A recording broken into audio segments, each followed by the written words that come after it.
Hey guys, in this video I will show you how to unlock selection in Microsoft Word. Alright, so let's begin with the video.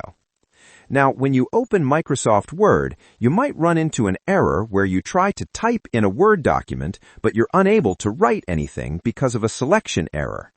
I don't have that error, but I'll show you exactly how to fix it and unlock the selection. First of all, close Microsoft Word completely. After that, go to your search bar and type Word, then right-click on it and open its file location. Once here, right-click on Word again and open its file location. Now, navigate to the Microsoft Office folder at the top.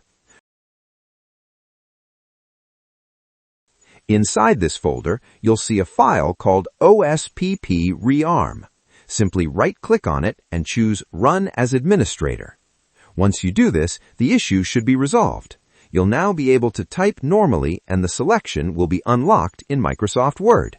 And that's it. So that's basically how you can unlock selection in Microsoft Word. So that's all for this video. See you in the next one. Thanks.